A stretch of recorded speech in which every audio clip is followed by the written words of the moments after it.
Muy buenas tardes. Reciban un cordial saludo de la Benemérita Biblioteca Nacional Miguel Obregón Lizano. Para esta institución es un gusto unirse a la Academia Morista Costarricense para una actividad del ciclo de conferencias sobre la campaña nacional. Esta tarde tenemos la conferencia El presidente Juan Rafael Mora visto por los liberales, a cargo de la doctora Ana María Botey Sobrado. Un saludo especial y agradecimiento al doctor Manuel Araya Incera de la Academia Morista que nos acompaña y a la doctora Botey Sobrado, conferencista y coordinadora de la cátedra, y a todos los miembros de la academia. También a Esther Montero de la Biblioteca Nacional y a Daniel Bonilla de la Academia Morista que apoyan la transmisión de la actividad. Un especial saludo y agradecimiento a todas las personas que nos acompañan en vivo, así como a las personas que posteriormente vean el video de la conferencia que va a permanecer en el Facebook de la Academia Morista y de la Biblioteca Nacional. Y los invitamos a compartirlo. A continuación le doy la palabra al doctor Manuel Araya Incera. Muchas gracias. Muchas gracias a la directora de la Biblioteca Nacional, doña Laura Rodríguez, por brindarnos este espacio en el cual divulgamos conferencias, charlas relacionadas con la guerra centroamericana contra los filibusteros, nuestra campaña nacional. En esta tarde y siguiendo este ciclo de conferencias que hemos venido desarrollando en los últimos meses sobre temas alusivos a la campaña nacional, la doctora Ana María Botey Sobrado nos estará hablando sobre un capítulo, si se quiere, un tanto disimulado dentro de los análisis historiográficos sobre la campaña nacional. El tema que indaga la doctora Botey Sobrado es Juan Rafael Mora Porra visto por los liberales. Tema por lo demás un tanto controvertido en algunos sectores de la comunidad de historiadores en nuestro medio. La doctora Ana María Botey Sobrado es historiadora, fue docente e investigadora de la Universidad de Costa Rica hasta hace unos muy pocos años en que se acogió a la jubilación. Fue directora de la Escuela de Historia de esta universidad. Su libro, Los orígenes del estado de bienestar en Costa Rica, Salud y Protección Social, 1850-1940, ganó el Premio Nacional de Historia Cleto González Víquez, el cual otorga la Academia de Geografía e Historia de Costa Rica en el año 2019. Sin más preámbulo, le damos la palabra a la doctora Botey Sobrado. Adelante. Muchísimas gracias, Manuel. Disculpas. Muchas gracias a mi presentador excelso, a Laura Rodríguez, directora de la biblioteca, y a todos los que nos están ayudando para que esta transmisión sea posible. Voy a empezar a compartir la presentación que tengo para todos ustedes hoy.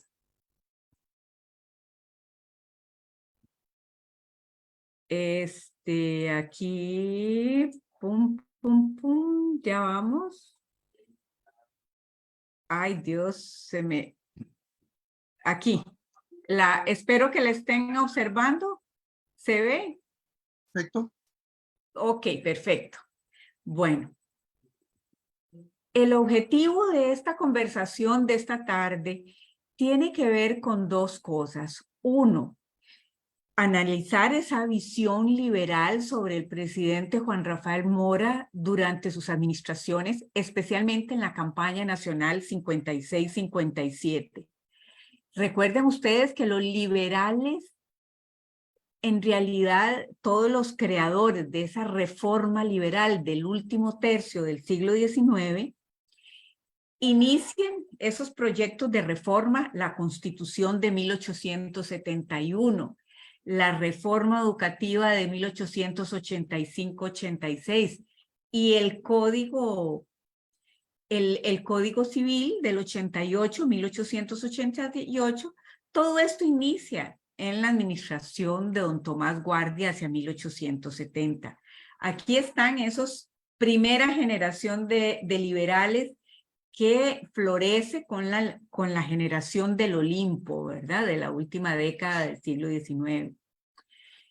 Ese es un aspecto. Y otro aspecto que pretende esta charla introducir es aclarar las dudas que sobre esta visión han creado historiadores como Steven Palmer e Iván Molina a partir de la introducción del concepto de invención de la nación atribuido a los liberales del siglo XIX.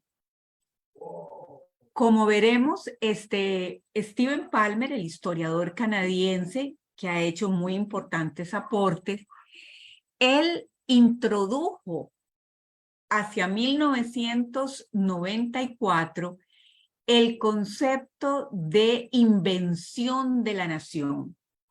Y para él, los creadores de este concepto fueron los liberales, especialmente de las últimas 2 décadas del siglo XIX.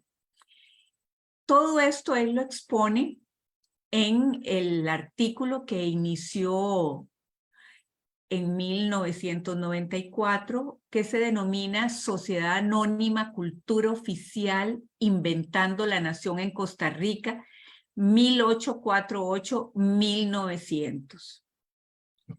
Steven Palmer toma el concepto de invención de la nación de Benedict Anderson, el historiador y antropólogo inglés, que hizo estudios sobre la formación de las naciones en Europa. En ese libro inicial de él es de donde toma sus principales ideas. Luego Benedict Anderson hizo otros aportes para naciones no europeas donde se salía un poco de este esquema. ¿Qué es lo fundamental de esta concepción? Esta concepción plantea que el Estado es el creador de la nacionalidad. Es el Estado. Y él ahí señala que las concepciones de nacionalidad costarricense anteriores a 1880 corresponden a diversos protonacionalismos, pero que aquí no está constituida, ni hay un embrión de nación. Son protonacionalismos.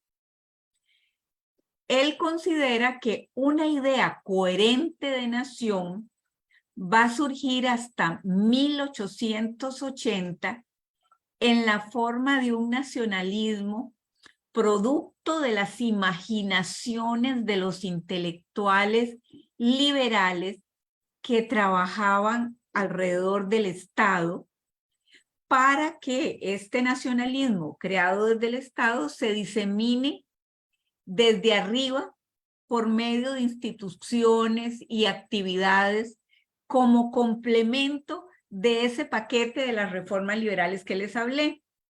El Código Civil del 88, la reforma educativa del 85-86 y la Constitución de 1871. También ahí se introdujeron las leyes anticlericales del 84. Como todos ustedes recordarán, ese Código Civil del 88 va a ser el primer Código Civil de Costa Rica. el que tiene que ver con todas las relaciones entre las personas, o sea, todo lo que es familia, laboral, está ahí incorporado. Y otras normativas jurídicas, todo lo que tiene que ver con relaciones entre las personas. Este código va a ser el que va a introducir el matrimonio civil, el que introduce el divorcio, el que establece que la propiedad privada es la única forma de propiedad. Este va a darle a la mujer, este código civil, representación jurídica, el derecho a representarse jurídicamente, a heredar. En fin, es un código muy, muy importante. También recordemos, la reforma educativa es la que va a centralizar en manos del Estado la educación. Va a haber entonces un Ministerio de Educación o Secretaría de Educación, como se llamaba en ese entonces, programas comunes. Aquí se va a introducir la historia de Costa Rica como materia fundamental, la educación cívica también, porque todo este proceso está en función de crear una sociedad, digamos, más homogénea, una sociedad con los mismos planes de estudio, no el de cada municipalidad, las mismas, la misma formación, en fin, en muchos aspectos, esta reforma liberal es la que va a dar un salto hacia adelante, hacia la llamada modernidad. Entonces, desde el punto de vista de Steven Palmer, aquí en ese proceso fue necesario acompañarlo de un nacionalismo oficial. ¿Y qué hacen los liberales desde el punto de vista de Palmer? Desde el punto de vista de Palmer, ellos retoman la campaña nacional como un acicate de esa nacionalidad, pero con la utilización de la figura de Juan Santamaría como un héroe popular, donde su acto fue heroico, como el momento más glorioso de la nación para construir la identidad nacional. Y entonces, ¿en qué contexto, según nos señala Palmer? ¿Por qué era importante una figura del pueblo que provocara unidad y no separara?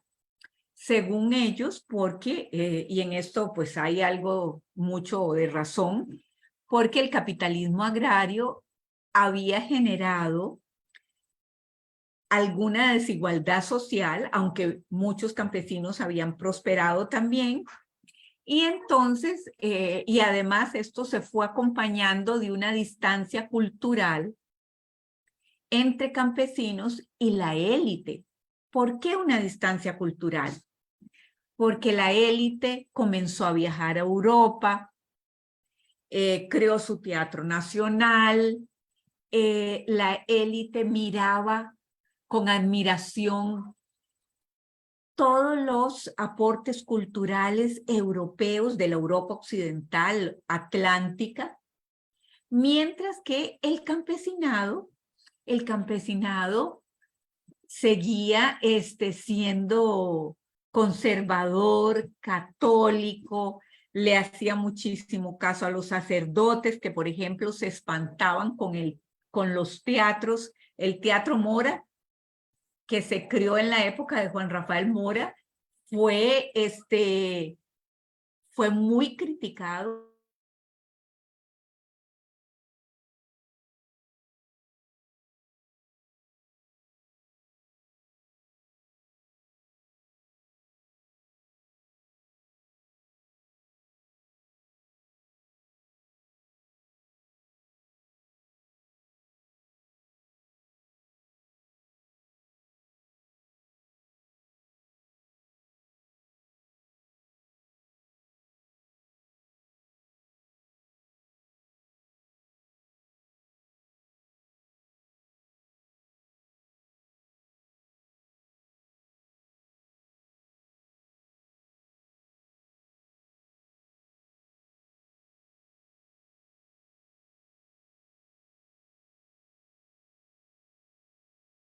Disculpen, creo que tenemos un problema.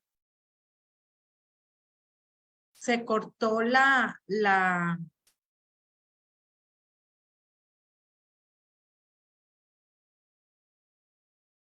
conexión.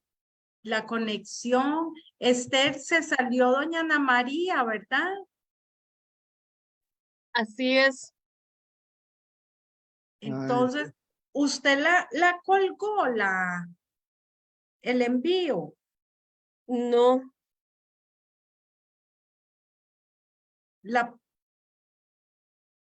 ¿Qué hacemos? sería volverla a llamar. Voy a A llamarla, a ver, ver. Pero usted colgó, finalizó la transmisión. no, todavía no. La corto. No, no la corte, ponga la invitación. Voy a llamarla.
Buenas tardes. La doctora Ana María Botey tiene un problema técnico, pero nos pide que le demos unos minutos porque lo está resolviendo. Entonces, vamos a compartir la invitación para asegurar que estamos en línea y tan pronto ella se une, volvemos a retomar la conferencia. Muchas gracias.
Ya me pude conectar.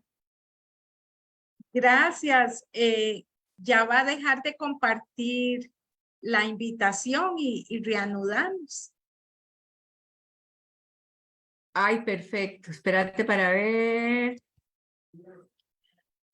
Y ahora de nuevo compartir pantalla. Sí, señora. Gracias, discúlpenme. Eso sucede. ¿Se puede ver?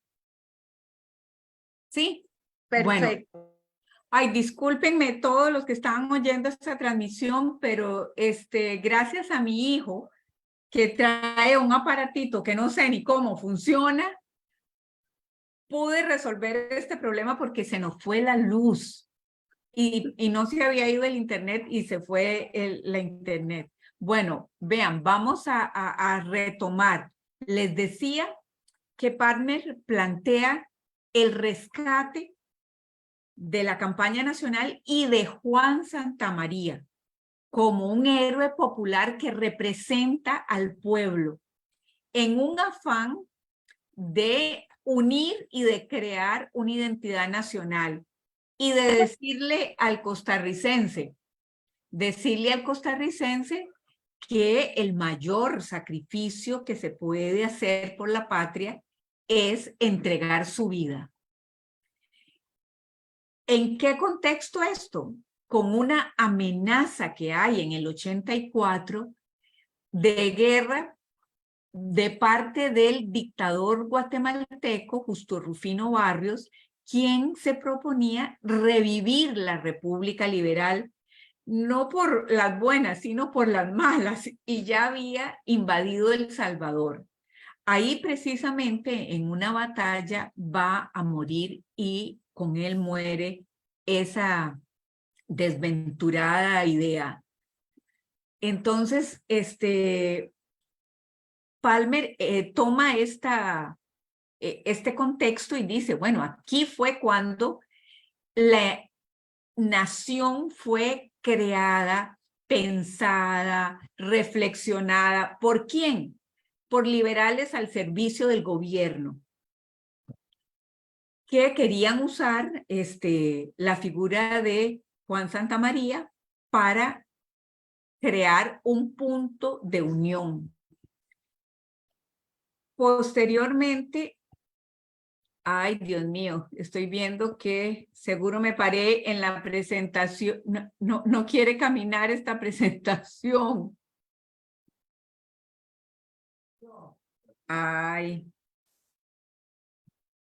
Vean, creo que me paré en la que no era. Voy a dejar de compartir y a meterme en esta.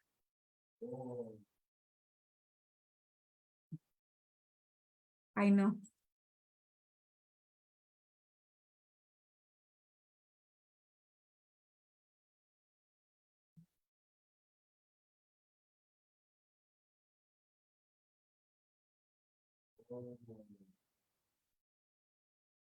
Espérense un minuto que estoy haciendo tortas.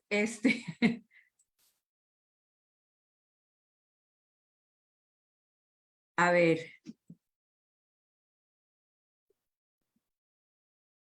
¿Me pueden ver ahora la pantalla o no? No. No. Todavía no. No.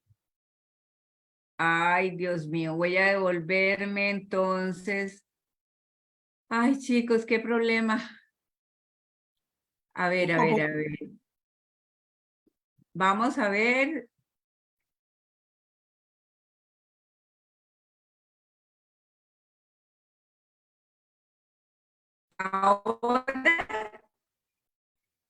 Ahora sí.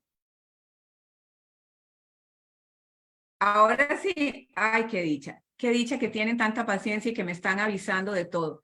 Disculpen hoy tanto enredo. Bueno, el segundo que continuó con esta con esta narrativa fue el historiador Iván Molina Jiménez, quien ha señalado, especialmente en el libro que se llama La cicatriz gloriosa, estudios y debates sobre la campaña nacional Costa Rica 1856-57, publicado por la editorial Costa Rica. Aquí él vuelve a insistir en que la recuperación de la campaña debió esperar 30 años y que el eje de este proceso va a ser un nuevo héroe, Juan Santamaría, un humilde trabajador de origen mulato oriundo de Alajuela. Pero él aquí, en el texto, dice que esto significó levantar la figura de Juan Santamaría, significó de alguna manera centrar la atención en él y restarle importancia a Juan Rafael Mora. ¿Por qué razón, según dice Molina? Dice que por un lado se requería de un héroe de origen popular que pudiera ser promocionado como el modelo a imitar por campesinos, artesanos y trabajadores en general. Y por otro lado, dice él, y en eso ha insistido muchísimo, es que la figura de Juan Rafael Mora tenía una dimensión controversial que podía dividir a la sociedad costarricense. Y además, él ha señalado que la figura de Mora era no solo controversial por los conflictos que habían habido, sino que era una figura que tenía, por decirlo de alguna manera, muchos puntos oscuros, porque Molina siempre ha insistido en que había, que Mora en su periodo había favorecido la venta de tierras en condiciones que muchas veces le favorecieron a él o a su círculo familiar. Bueno, yo sobre eso tengo un trabajo que ya expuse aquí. También ha dicho que el Banco Nacional que él pretendía crear con Crisanto Medina, que era un banco hipotecario precisamente para liberar a los campesinos de los grandes hacendados, que era quienes les daban el crédito, pero Molina lo ve de otra manera, que era más bien una forma de tener todo el control sobre el campesinado. En fin, él ve una serie de puntos oscuros o que su reelección fue hecha en las tinieblas. Entonces, todo eso hace que Molina de alguna manera nos dice que Juan Rafael Mora no debiera ser, y que así lo vieron los liberales, el centro de este resurgir de la identidad nacional sustentada en la campaña nacional. Y entonces él apunta que la difusión de esos valores patrios se hizo mediante la prensa y fundamentalmente mediante la educación. Recuerden que yo les había hablado de la reforma educativa que va a dar un nuevo impulso, aunque estos impulsos se venían dando desde 1860, para convertir entonces al pueblo costarricense en un pueblo bajo los valores liberales impuestos por los liberales. Y por eso dice, él agrega esto, la nación, ¿cómo la visualiza Molina aquí? Y Palmer también.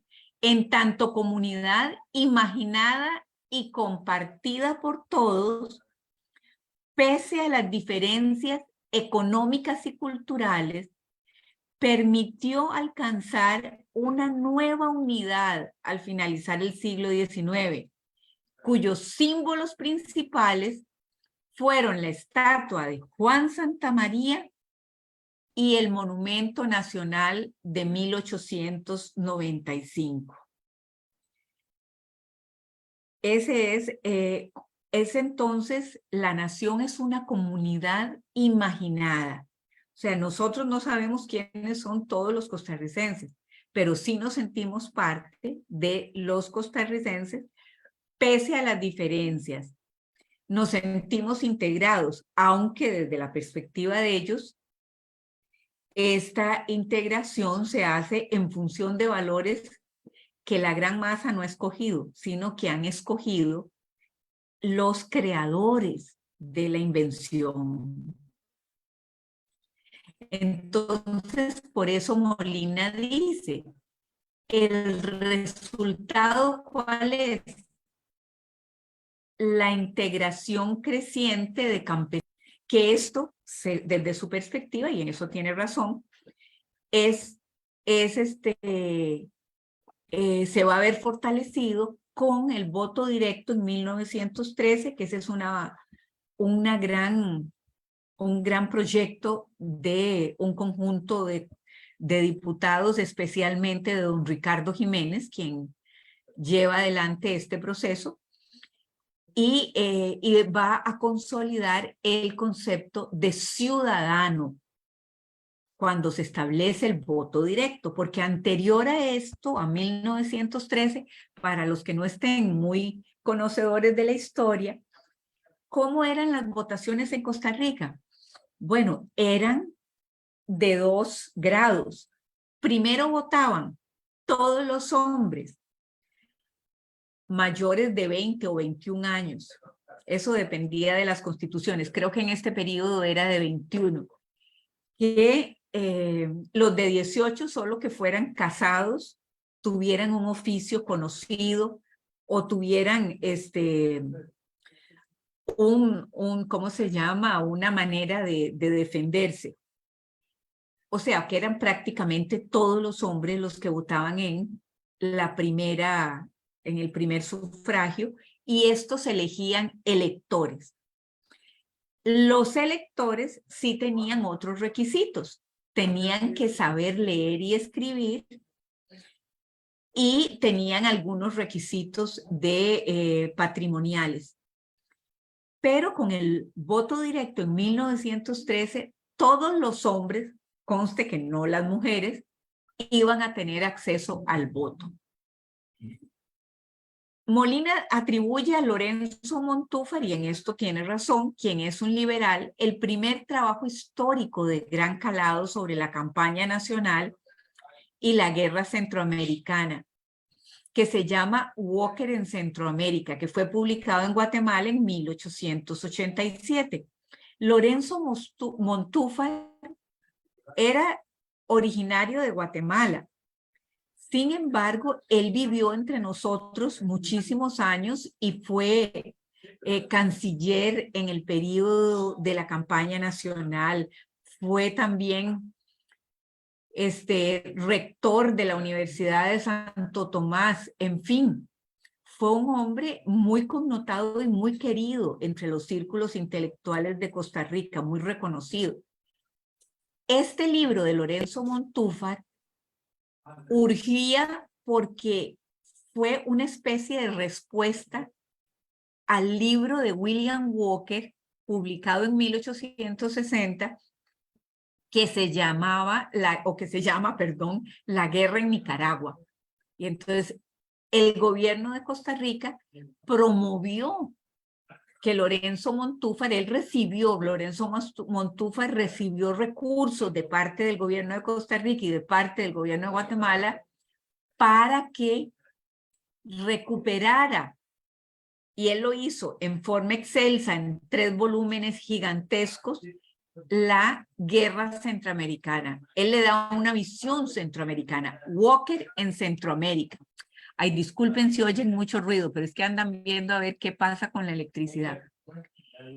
La recuperación de esta guerra centroamericana va a ser tardía, y esto es realmente justificable en el caso de Costa Rica, porque imagínense ustedes que los héroes de esta guerra habían sido asesinados por el mismo Estado, por los mismos gobernantes que van a estar en casi 2 décadas en el gobierno. Entonces, era normal, y con todo lo que había sufrido Costa Rica, una profunda crisis fiscal, una epidemia del cólera que eliminó al 10% de la población, ¿cómo no era un recuerdo dramático, traumático?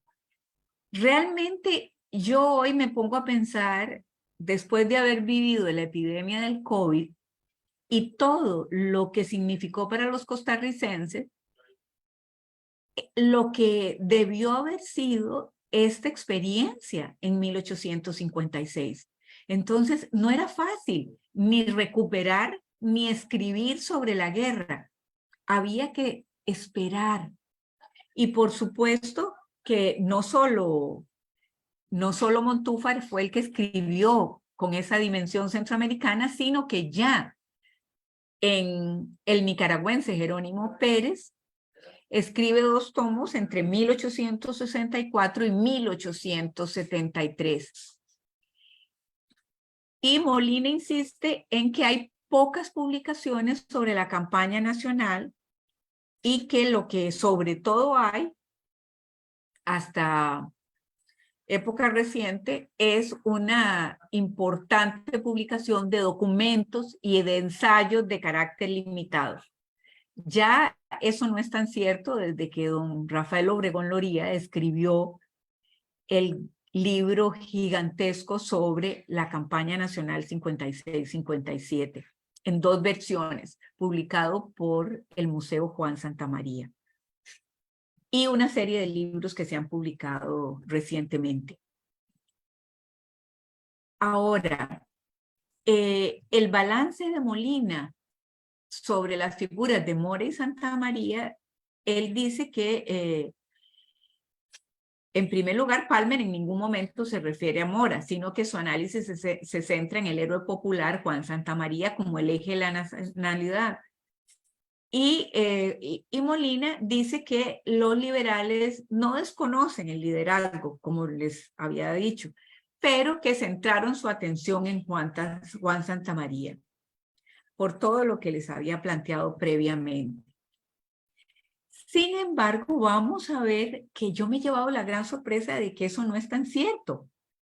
Comenzaremos por Lorenzo Montúfar y Rivera, que es el primero en escribir esos gigantescos tomos sobre la campaña nacional, que por cierto el Museo Juan Santamaría hizo una edición de ellos. Como les decía, Lorenzo Montúfar es el historiador liberal por excelencia, así se le cataloga, el que va a iniciar toda una historiografía con el sello liberal en el siglo XIX, y él va a, como les decía, a ser el ministro de Relaciones Exteriores de Costa Rica en esos momentos aciagos de 1856 y de 1857. En las memorias que él escribió, que también son muy, muy interesantes, recuerda que él llegó a Costa Rica en 1849. Y vean los recuerdos que tiene don Juanito. Encontré a don Juanito en la garita del Río Grande y hablé allí con él largamente. Me hizo muchas preguntas sobre Guatemala, El Salvador y sobre la política de Centroamérica. Lo encontré un hombre simpático. Tenía bastante inteligencia y revelaba muy sanas ideas liberales. Esa es una primera impresión. También dice, por otro lado, satisfactorio es para mí consignar aquí que a su lado, o sea, al lado de don Juanito, estuve durante el momento más terrible que ha atravesado la América Central desde el año 1821 y el más glorioso para Costa Rica. Hablo de la guerra de independencia sostenida contra Walker y sus huestes extranjeras.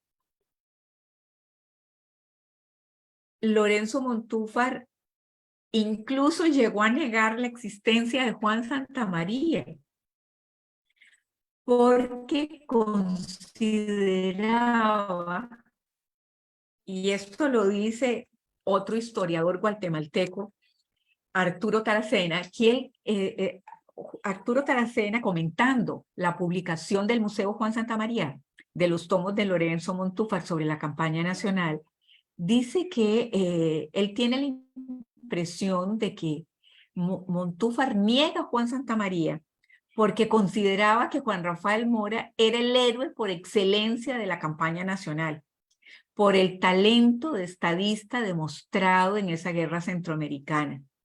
Entonces, vean cómo hasta lo que llega Montúfar, o porque no tenía información suficiente.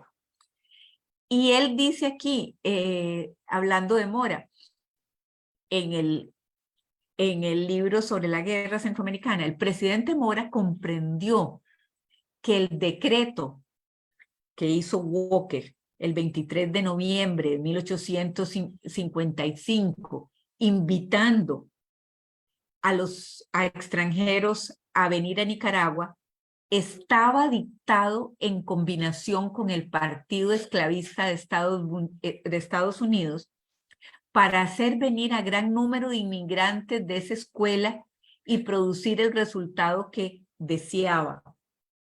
O sea, él cree que Mora ya desde 1855, con los decretos, una vez que Walker se establece como presidente de Nicaragua y empieza a producir decretos, incluso antes de establecer la esclavitud, ya iba en esa línea.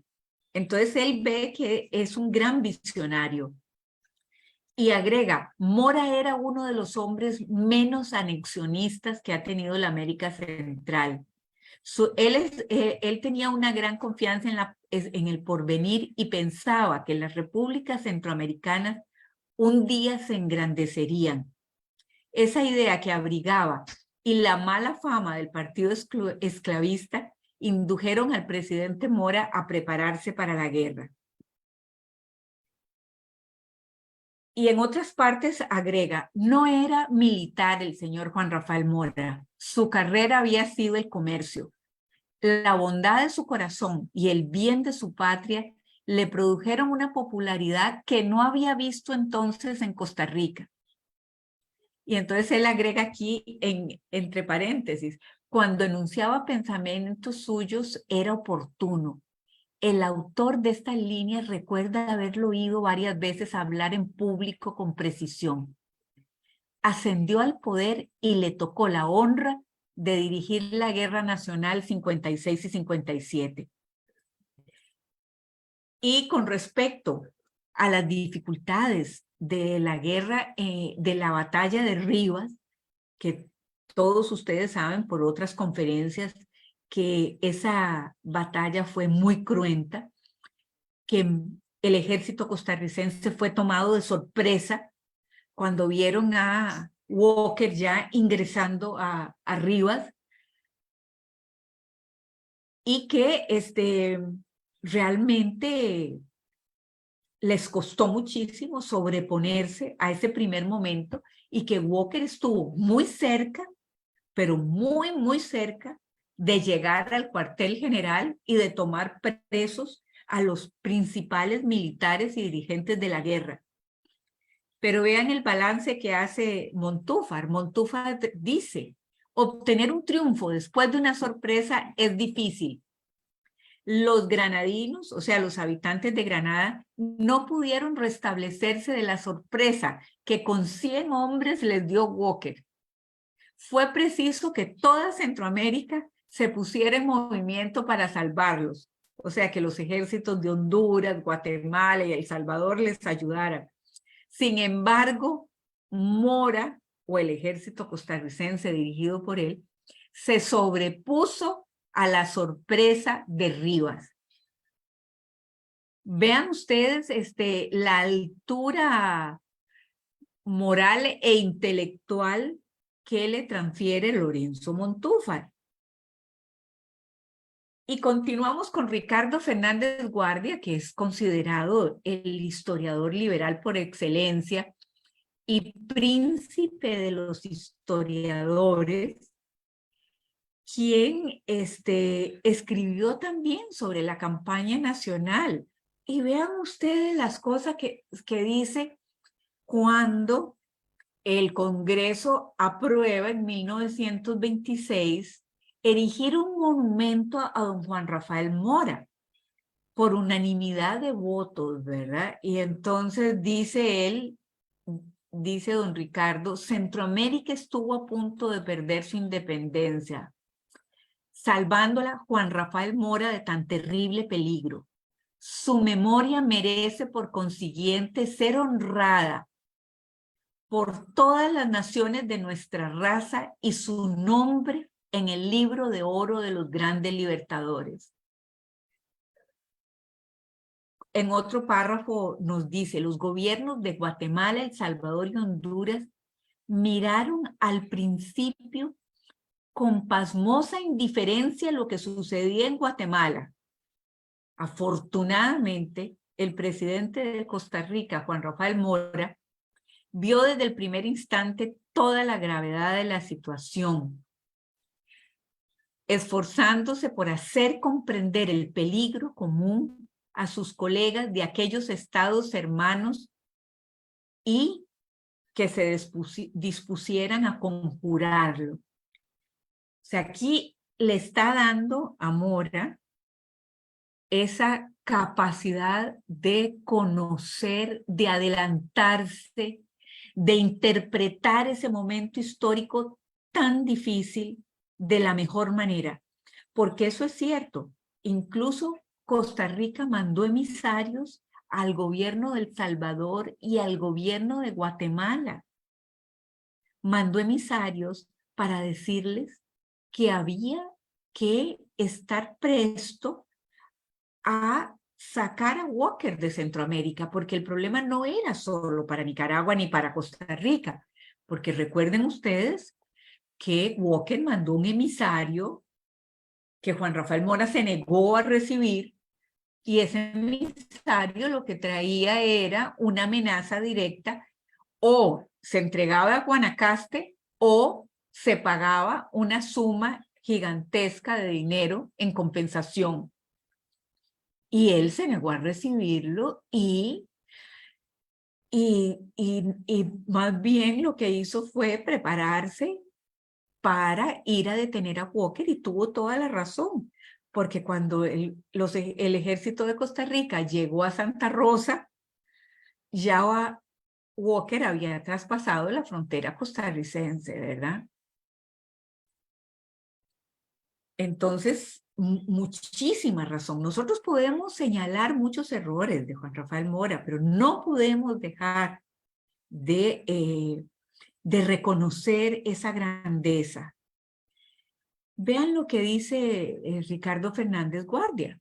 Dice, el presidente Mora, está hablando de él, sin arredrarse de la debilidad y la pequeñez de su país, que por ese entonces tenía escasamente 120,000 habitantes, desoyendo los consejos de los timoratos y de los egoístas, que calificaban de locura quijotesca la acción armada contra Walker, negándose altivamente a escuchar las proposiciones de paz y amistad que éste le hacía, declaró la guerra a los filibusteros de Nicaragua el 27 de febrero de 1856.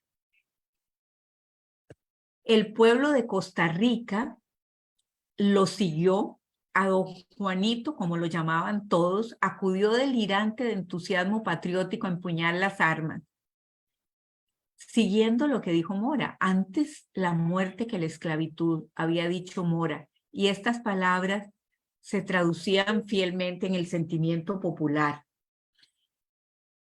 Y luego dice, con honra tuvimos la suerte de salir en este primer encuentro, si bien a costa de muchos sacrificios, pero cualesquiera que sean los conflictos que nos tenga reservado el porvenir, procuraremos siempre mostrarnos dignos descendientes de los héroes que con tanta abnegación supieron defender la patria, enseñando a nuestros hijos a mirar la estatua de Juan Rafael Mora como el símbolo de nuestra libertad. Entonces vean ustedes, Ricardo Fernández Guardia, historiador liberal por excelencia, no pone en ningún momento en duda ni el heroísmo, ni la valentía, ni la inteligencia de Juan Rafael Mora.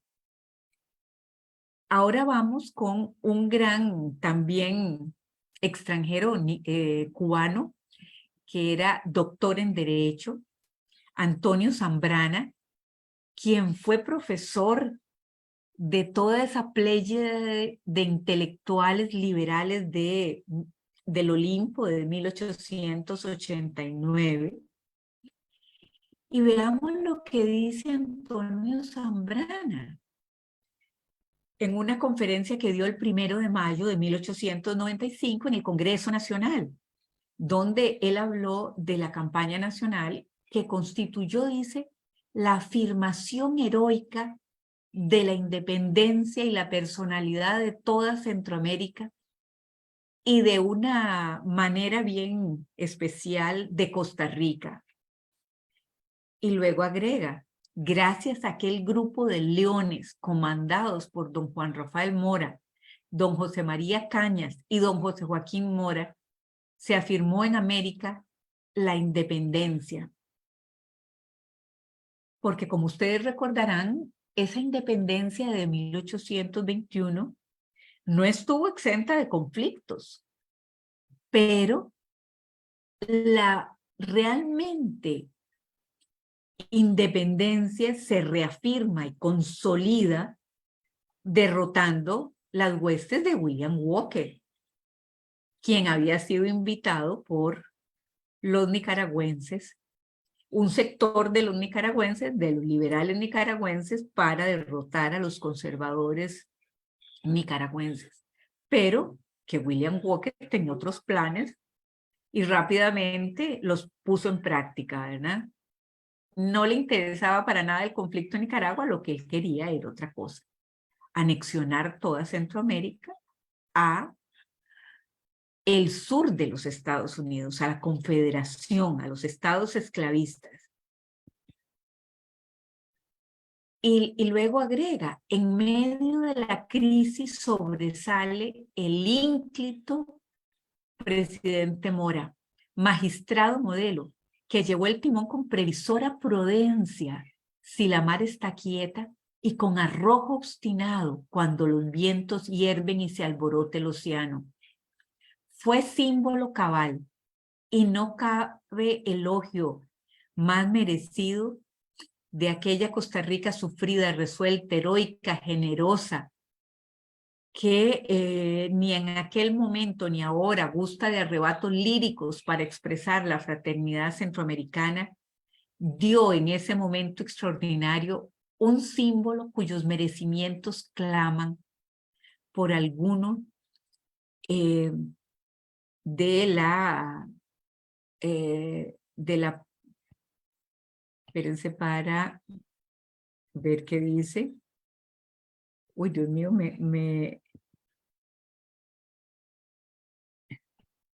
bueno, que ostente su memoria. Lo que él está diciendo es que Costa Rica no es de hacer muchos elogios de fraternidad, pero que fue en ese momento de arrebatos líricos, que nunca ha sido generosa en arrebatos líricos, pero sí estuvo en el momento en que Nicaragua y todo Centroamérica lo requería, estuvo ocupando ese puesto de honor. Y Zambrana también recordó a Juan Santamaría y dice, aquel hombre es la encarnación del pueblo, antes que por hombre extraordinario, es fruto espontáneo de vuestra comunidad, de vuestra familia.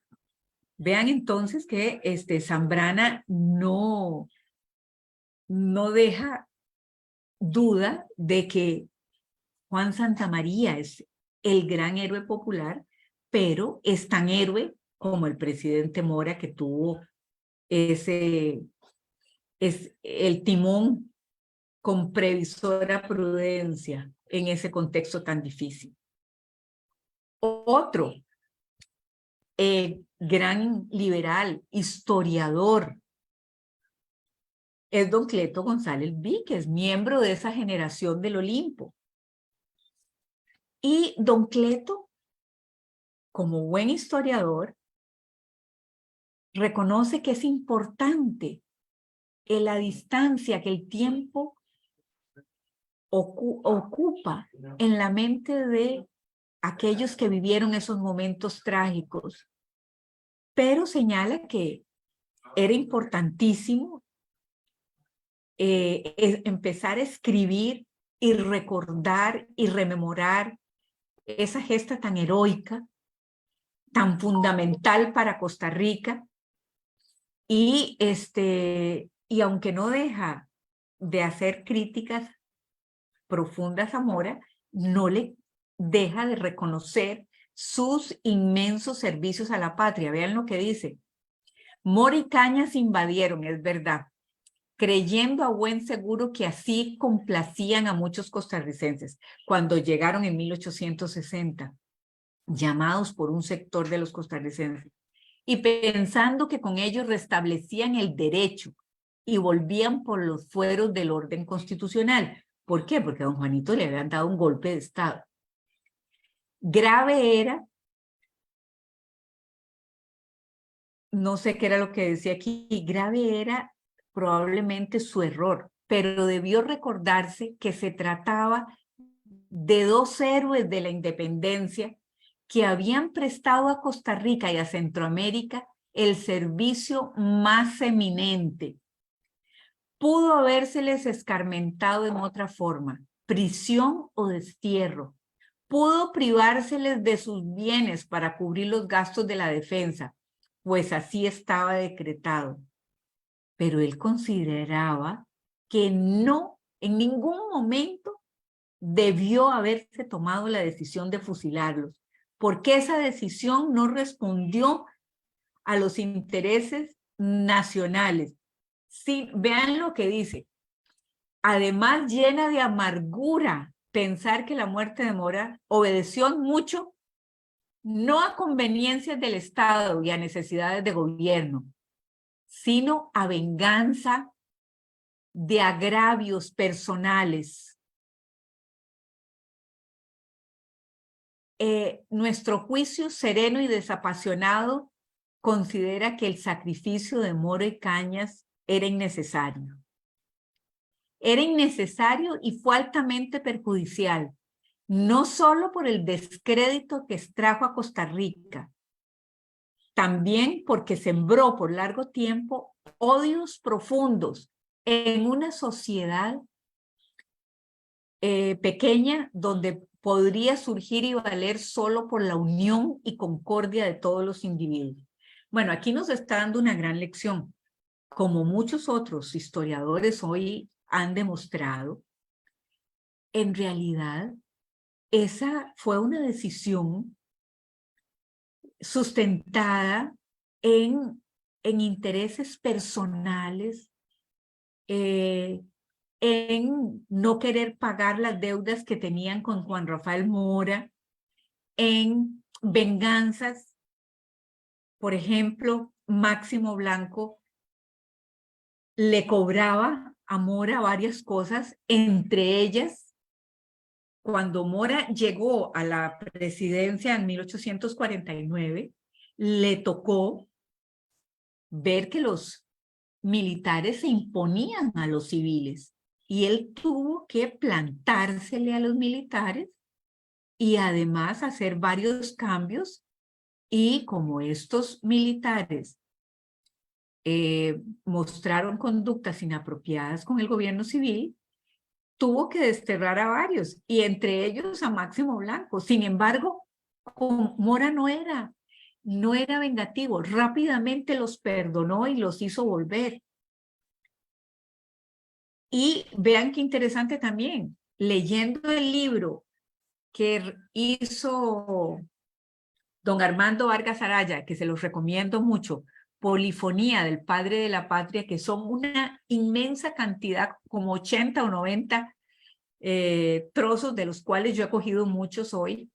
de diferentes autores sobre lo que es la campaña y sobre la participación de Juan Rafael Mora. Ahí se ve cómo todos los centroamericanos, los gobernantes de esa época, miraron con horror lo que había hecho Costa Rica de fusilar, asesinar a los héroes de 1856. Jerónimo Pérez fue de los primeros. O Aycinena en Guatemala. Trataron de mantener las distancias que la diplomacia exige. O en El Salvador, Gerardo Barrios, todos quedaron realmente espantados de que este pueblo y este gobierno que los decidió fusilar fuera tan mal agradecidos después de las heroicas acciones que ellos habían tenido y de cómo habían hecho todo para expulsar a Walker y la amenaza expansionista de los Estados Unidos.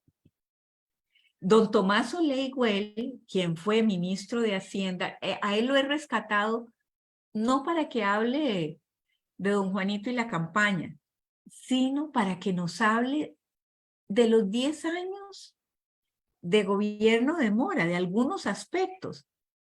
Vean lo que dice aquí don Tomás. El lapso de 10 años que abarca la administración de don Juan Rafael Mora señala una década de excepcional progreso para Costa Rica. La gloria militar cuyo brillo deja en penumbra los demás altos timbres de la administración, reafirma en los pueblos el sentimiento de su unidad, perfecciona el alma nacional de la joven república, dotándola de una epopeya y creando su leyenda heroica.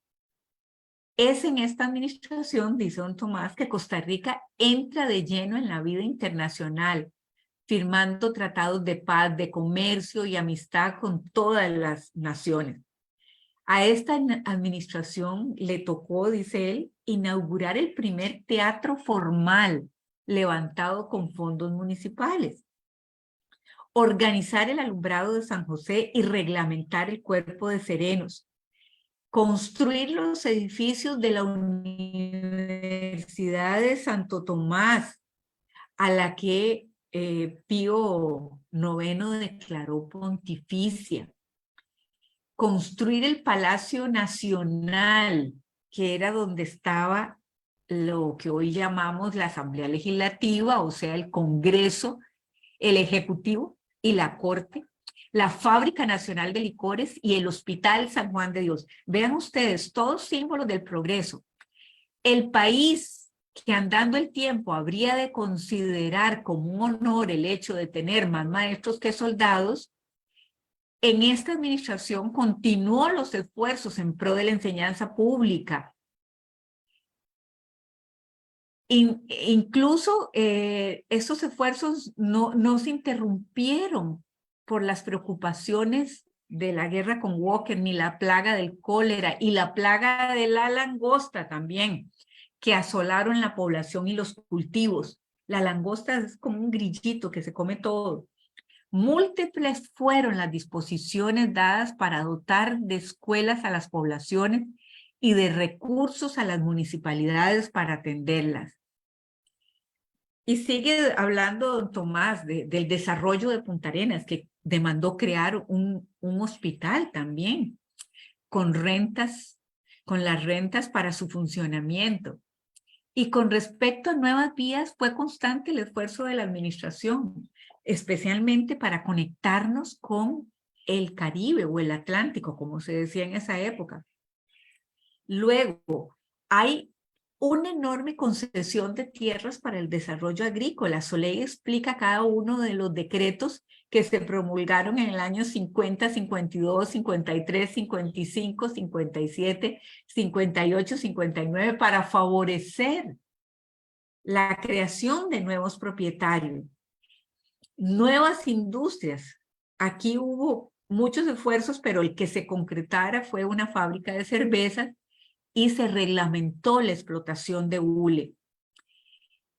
Valoró muchísimo el manejo que hubo de los gastos del Estado y finaliza todo ese texto que hace don Tomás sobre esta administración, finaliza con la observación que hizo un extranjero que pasó por Costa Rica en el año 59, 1859.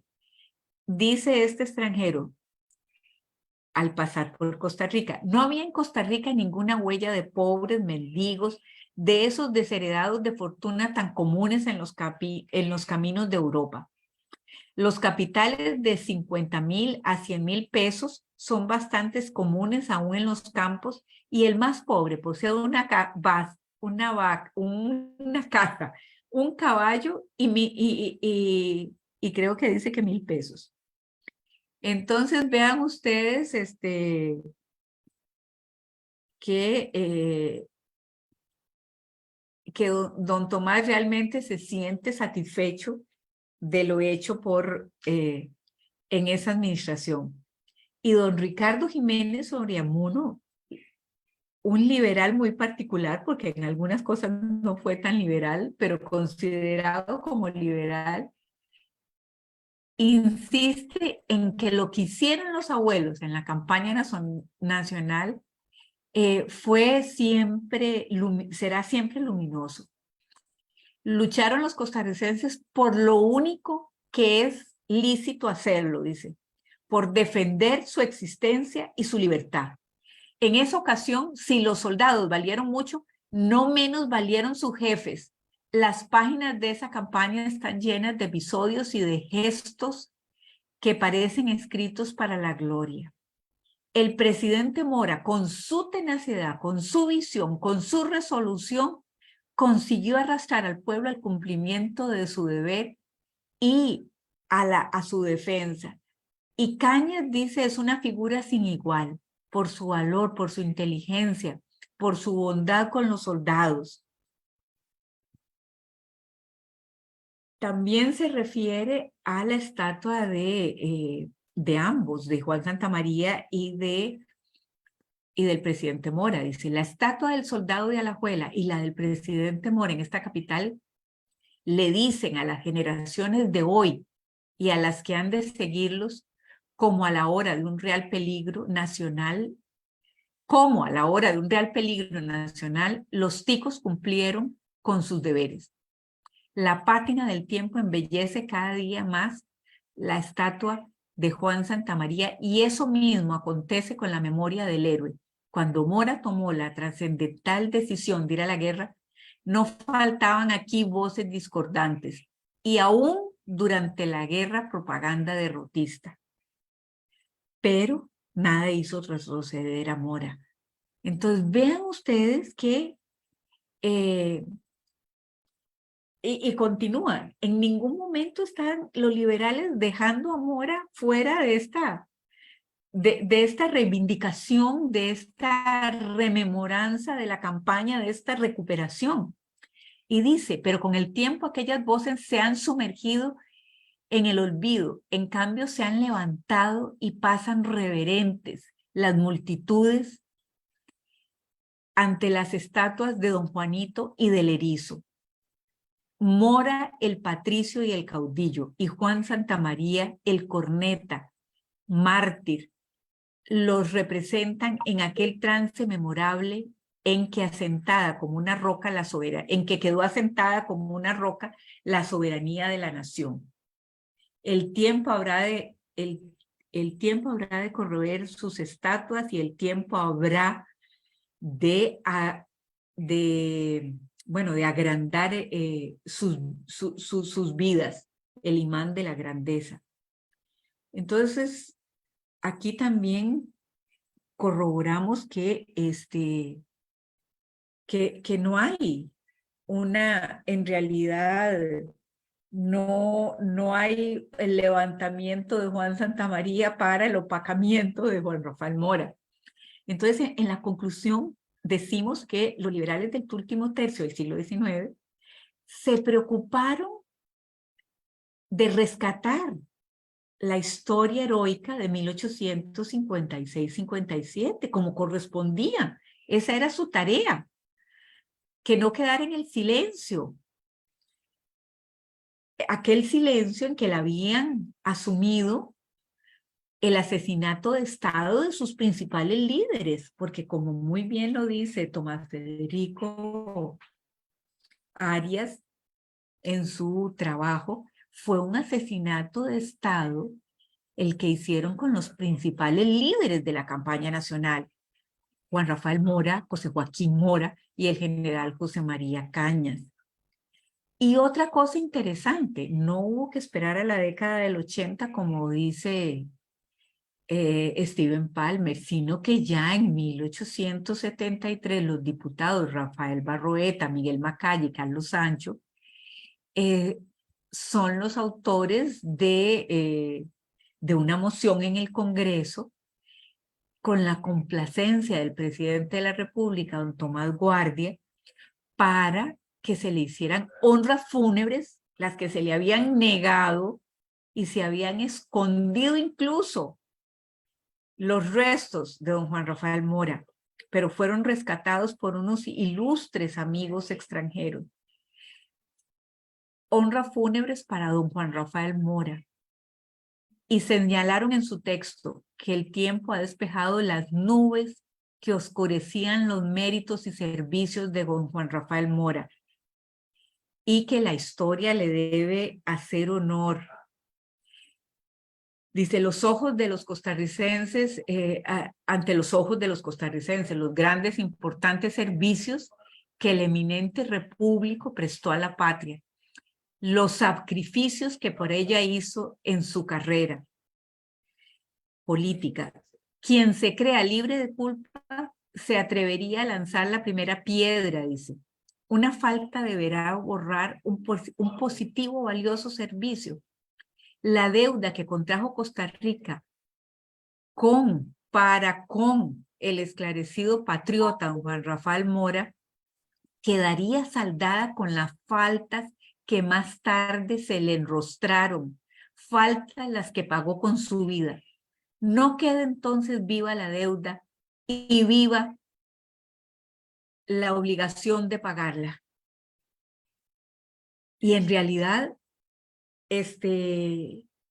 esto fue acogido por unanimidad. Vean ustedes, ya en 1873, cuando las aguas se han calmado, cuando los personajes que se atrevieron a asesinar a los grandes héroes de la campaña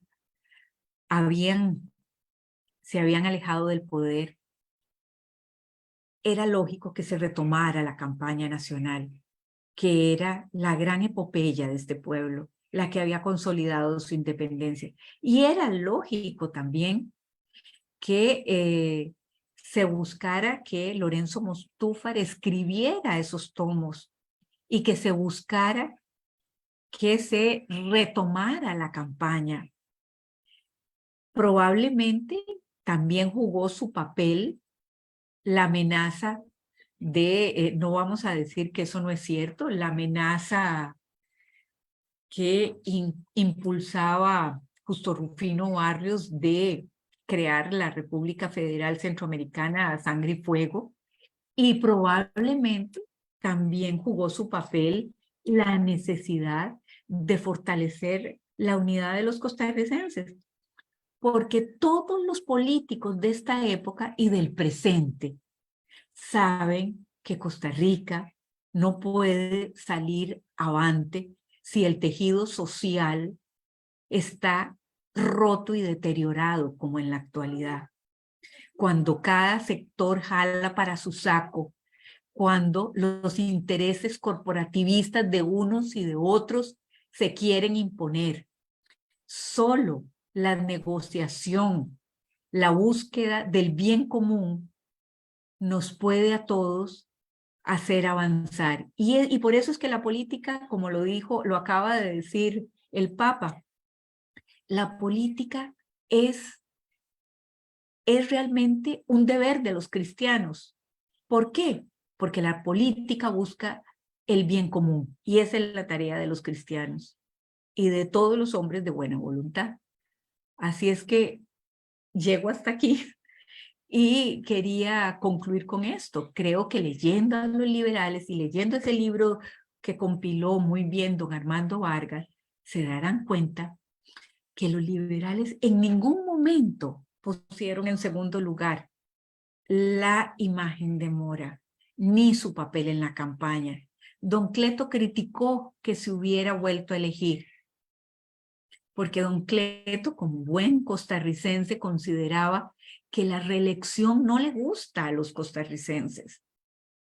Pero bueno, él lo dice ahí, la Constitución de 1848, que fue la que rigió durante el gobierno de Mora, lo permitía la reelección continua. Pero él consideró que eso había sido un gran error, que ahí Mora no actuó con la prudencia que necesitaba. Pero en ningún momento le resta grandeza. Bueno, hasta aquí llegamos en medio de todas estas dificultades y yo aquí en tinieblas, seguro me ven en la oscuridad porque no tengo luz. Están haciendo todos los esfuerzos por ver cómo la recuperamos. Pero llegamos hasta aquí y si hay alguna pregunta. Ay, ay, ay. Miren, ya estoy en oscuridad absoluta. En oscuridad absoluta, qué torta. Ya ni me ven, pero bueno, no importa. No sé si hay alguna pregunta, algún comentario que quieran hacer. Todavía tengo algo de batería en la computadora.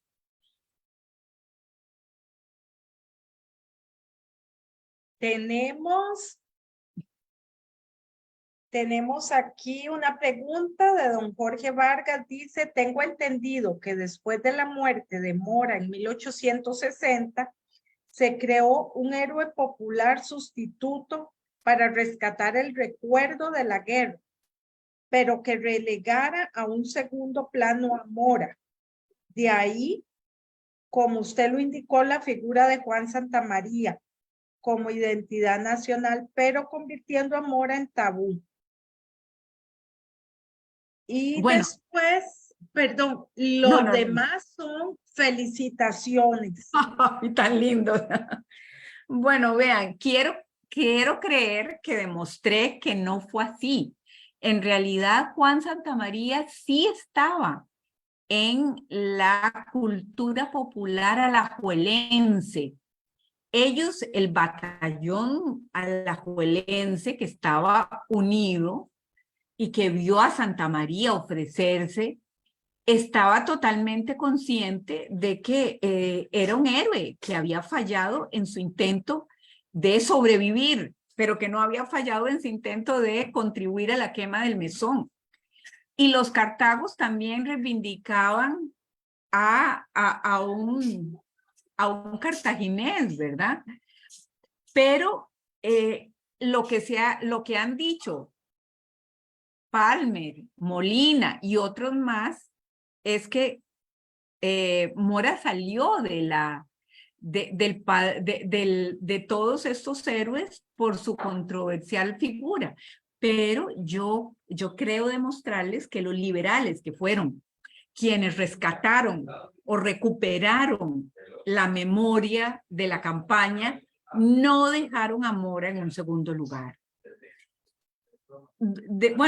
Hubo desde Montúfar, que no reconoció ni siquiera a Juan Santamaría, a don Ricardo Jiménez, que los pone, o Cleto González Víquez, todos ellos dicen, cada uno es héroe en su dimensión, uno en su dimensión de líder político y el otro en su dimensión popular. Juan Santamaría es la figura que representa a todos esos soldados del pueblo que fueron a pelear en las condiciones más difíciles. Quiero creer que así, y si no, vuelvan a oír la presentación. Bueno, Laurita, no sé si llegamos hasta el final, porque en estas tinieblas, o hay algún comentario o alguna otra pregunta. Tenemos aquí de doña Mimi Prado, que dice: a mí me ha extrañado siempre la necesidad de exponer, como algunos historiadores, los errores o pecados políticos de Mora. Nadie es totalmente perfecto. Queda muy claro que los liberales apoyaron su legado. Entonces creo que sí quedó muy claro que los liberales estuvieron con Mora. Por supuesto que sí, y esa figura, como podemos escucharlo en otras charlas, fue recuperada más tarde por toda la legión de nacionalistas y por los comunistas a partir de 1931. Recuperaron la figura de Juan Rafael Mora. Y historiadores como don Carlos Meléndez, que según también Iván Molina ponen en cuestión a Mora, en ningún momento don Carlos le niega sus méritos. Lo que sí, por supuesto, al igual que don Cleto, les parece que fue totalmente imprudente ese tercer gobierno de don Juan Rafael. Bueno, si les parece, llegamos aquí porque ya yo estoy en tinieblas totales. Y muchísimas gracias a todos los que tuvieron la paciencia de escucharnos. Y a ustedes, tan lindos siempre en la Biblioteca Nacional, de apoyarnos en los momentos incluso así de pérdida del internet y de todo. No, muchísimas gracias y Ana María, me encantó esta conferencia muy interesante y le doy la palabra a don Manuel ya para el cierre. Solo para decir gracias por la exposición, Ana María, muy didáctica, tocando, en fin, tocando un tema, si se quiere, bastante controversial, como lo comentaba al inicio, y haciéndolo con la certeza de datos, de información y de argumentos que aclara el tema propuesto. ¿Cuál es la visión de los liberales sobre Juan Rafael Mora? Y ha sido muy claro. Lamento, bueno, más que lamentar, reconozco el ánimo tuyo de seguir adelante con la charla en medio de las adversidades del medio técnico. Ay, gracias a mi hijo, por dicha, porque si no yo no hubiera podido. Pero claro. No, Bueno, con muchísimo gusto. Y vamos a seguir adelante en este afán aclaratorio de la figura de Juan Rafael Mora. Tenemos que seguir hablando sobre esos aspectos que para algunos son criticables y que nosotros tenemos que discutirlos con toda la serenidad y con la criticidad que la formación histórica nos obliga. Gracias. Excelente. Pues felicitaciones. Muchas gracias. Hasta luego.